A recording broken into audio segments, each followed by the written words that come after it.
አልወረዱም ገኔ። እዛው ክፍላቸው ቆልፈው አይውሉ ነገር መቼስ ይወርዷታል። አዎ ልክ ነሽ። መምጣታቸውም አይቀርም።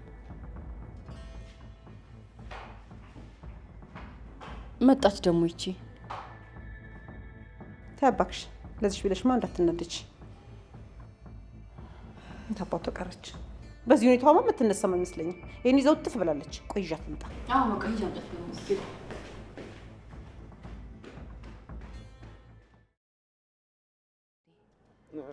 አቤል ነው? እባክህ ስሙን አትጥራብኝ። አዎ እሱን ነው። እና አግኝተው ታውቃለህ? አይ አግኝቼው አላውቅም። ደውልም አያውቅም። ቢደውልም በጭራሽ እንዳታገኘው እሺ። የኛም በቀል አንተ ላይ ሊወጣ ይችላል። እሺ አታስቢ፣ አላገኘውም። በቃ አሁን ግባና ምግብ ብላ። እሺ እበላለሁ።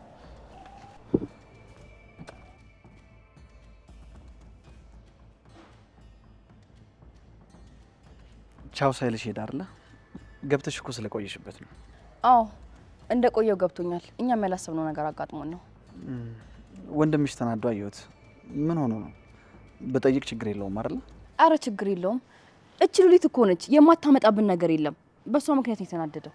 ወይ እሷማ እኮ ጤነኛ አይደለች። ምንም ነገር ታደርጋለች። አዎ ልክ ነህ። ምንም ነገር ታደርጋለች። ደግሞ ስትነገር እንኳን አትሰማም።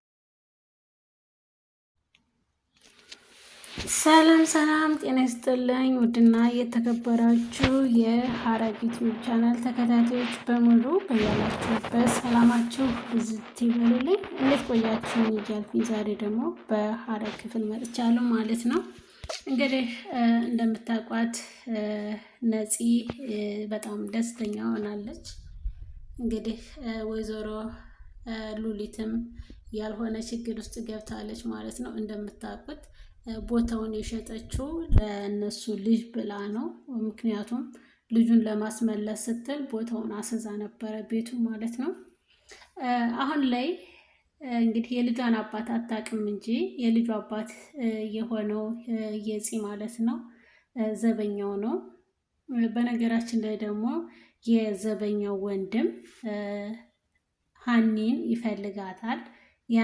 ሀኒን እየደወለ በጣም እያስቸገራት ነው ያለው። ይህንን ግን ማን እንደሆነ ማንነቱን አታውቅም። የዘበኛው ቤተሰቦች በሙሉ ደግሞ በጣም ኃይለኛና እንደምታውቁት እነ ምሳሌ ድራማ ላይ የምታውቁት ከነ ሞገስ ጋር የሰራው አለና እዚጋ እንግዲህ እስካሁን ስሙን አላስታወቅንም። ሄለን እንግዲህ በዚህኛው ደግሞ ወይዘሮ ሉሊት ወይም አልማዝ ባለ ሁለት ስም ናትና በራሷ መዘዝ ያመጣችው ችግር ውስጥ እየጣላት ነው ያለው። ምክንያቱም እሷ ግን በሰዓቱ ተተንኮል የምትሸሽበትን ከዚህ ቤተሰብ ጋር ሰላም እንዴት መፍጠር እንዳለባት እና ድጋሚ ደግሞ እንዴት አድርጋ እንደመጉዳት እነሱን ለመጉዳት እንዳሰበች ነበረ። አሁን ላይ ግን ከእህቷ ጋር ተጣልታለች ማለት ነው። ሀኒን ግን እያስጨነቃት ያለው የዚህ የተደጋጋሚ ስልክ መደወሉ ነው። ለምንድን ነው የሚደውለው? ምን ፈልጎ ነው የሚለውን ይሄ ከሀኒ ጋር ያገናኘው አንድም ወንድሟን ለማጥቃት የተነሳ ነው ማለት ነው። ወይዘሮ አልማዝ ወይም ሉሊት ማለት ነው። አሁን ስልክ ደዌና ናታን ወደዚህ ቤት እንደሚመጣ አድርጊ፣ የሚመጣበትን መንገድ ፈልጊና ወደዚህ ቤት እንዲመጣ አድርጊ ስለተባለች ያላት አማራጭ ደውላ ናታን ወደ ነቤዛ ቤት እንዲመጣ ነው ማለት ነው። ወደዚህኛው ቤት እንዲመጣ ማድረግ አለብሽ ስለተባለች ደውላ እንዲመጣ አድርጋለች ማለት ነው።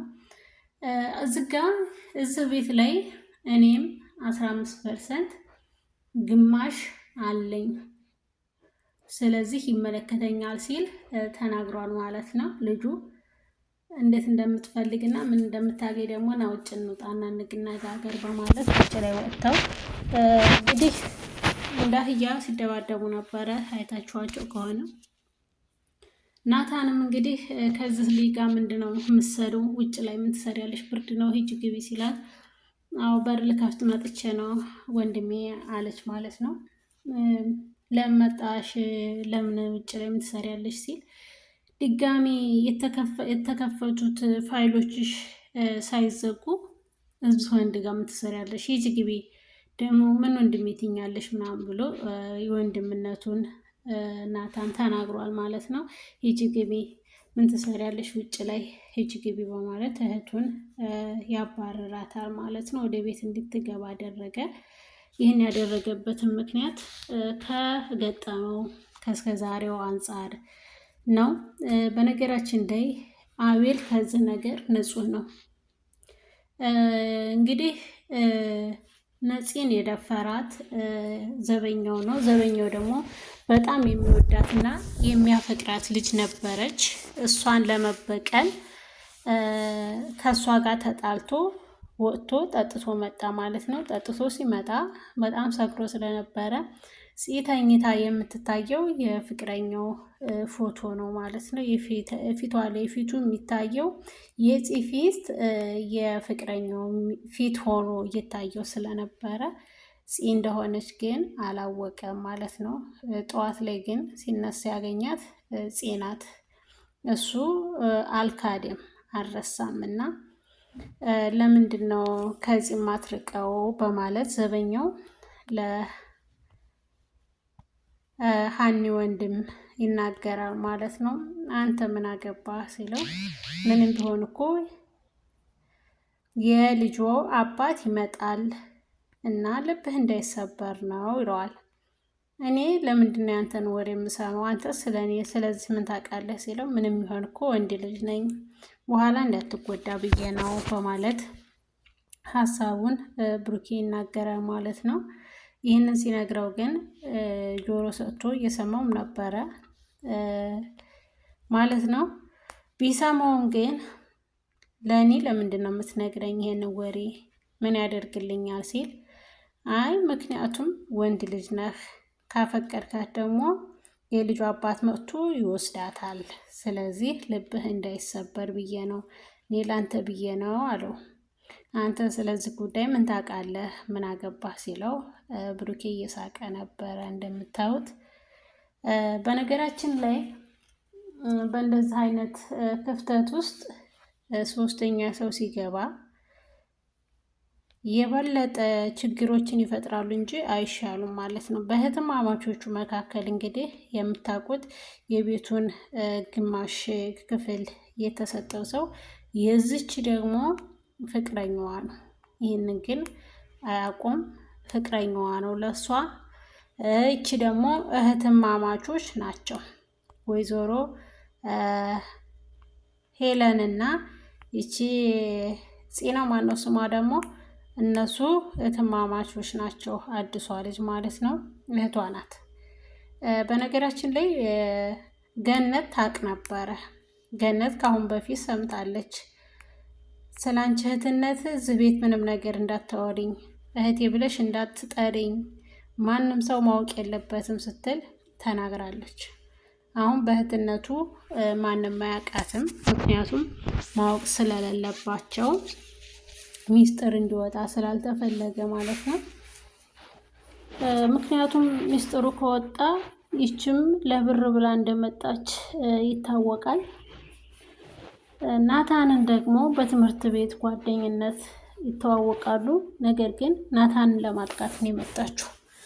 አጥቂ የተባለችው ሰው ናታን እንደሆነ አታውቅም ነበረ። ናታን ሰለሞንን ደግሞ በትምህርት ቤት በአንድ ትምህርት ቤት ውስጥ ተምረዋል። አብሮ አደጉ ናት። ነገር ግን ሉሊትን አያውቅም ማለት ነው። ሉሊትን አያውቃትም። ሲቀጥል ደግሞ እንግዲህ ዘበኛው በጣም ተገርሞ እየሳቀ ነው ያለው።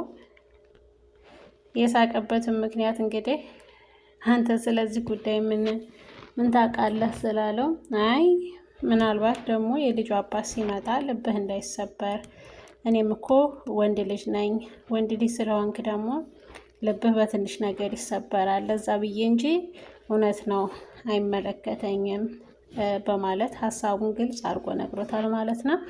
እነዚህ እህትማማቾች ደግሞ የሚያጣላቸው ምንድን ነው ብትሉ ብር ነው። ብር ከማንኛውም ሰው ጋር ያጣላል። እንደምታውቁት እህትማማቾቹ እየተጣሉ ያሉት አሁንም በመጡበት የገቡበትም እዚህ ቤት ውስጥ ብርን ፈልገው ነው እና ውድና የተከበራችሁ የቻናሌ ቤተሰቦች በያላችሁበት ሰላማችሁ ብዝት ይበልልኝ እያልኩኝ እንግዲህ ናታን እንደምታውቁት በጣም ተናዷል። የተናደደውም እንግዲህ ወረቀት የቤቱ 15% እንዳለው የወይዘሮ ሄለንን የወይዘሮ ሉሊትን ድርሻ ነው። እንግዲህ ድርሻዋን ነው አሳልፈ የሰጠችው፣ ፈርማ ሰጥተዋለች። ይህንን ስትሰጠው ደግሞ የተፈራረሙበት ወረቀት አለ። ሉሊት እንደጀመርችው ራስሽ ተወጪ፣ የአሁነኛው ላይ ግን አልምርሽም በማለት ናታን በጣም ተናግሯታል። የተከበራችሁ የቻናሌ ቤተሰቦች ቪዲዮውን ላይክ እና ሰብስክራይብ እያደረጋችሁ በቀጣይ ቪዲዮ እስከምንገናኝ ሰላም ቆዩልኝ። ወዳችኋለሁ፣ አከብራችኋለሁ። ባይ ባይ።